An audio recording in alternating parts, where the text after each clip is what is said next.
तुम्ही पाहत आहात MCN न्यूज मराठी। समृद्धी महामार्गासाठी घेतलेल्या जमिनीत गंभीर अनियमितता झाल्याचा आरोप करत मंगरुळपीर तालुक्यातील पीडित शेतकरी गजानन राऊत यांनी प्रशासनाला 16 फेब्रुवारीपासून महामार्ग रोखण्याचा ठोस इशारा दिला आहे।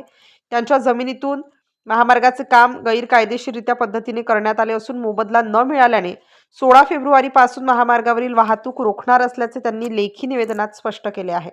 राऊत यांनी दिलेल्या माहितीनुसार त्यांच्या मालकीच्या जमिनीतून विना अनुमती मार्ग काढण्यात आला असून त्याचा मोबदला अद्याप मिळालेला नाही।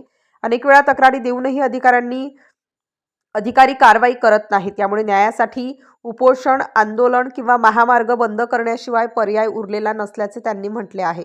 MCN न्यूज मराठीकरिता विश्वास कुटे, वाशिम। अनुषा सुभाष ठाकरे, मी वनजा येथे राहते आणि आमची जमीन समृद्धीमध्ये गेल्यामुळे आमच्या जमीनचा मोबदला आम्हाला मिळालेला नाही आहे आणि मंडळ अधिकारी आणि पटवारी आम्हाला खूप त्रास देत आहेत। आम्ही 6 महिने झाले त्यांच्या ऑफिसच्या पायऱ्या तुडवत आहोत, तरी ते आम्हाला काही ना काही करून काहीच ऐकण्याच्या मनस्थितीत नाही आहेत। एक शेतकरी अधिकारी मेले तरी चालतील, पण एक शेतकरी जगला पाहिजे।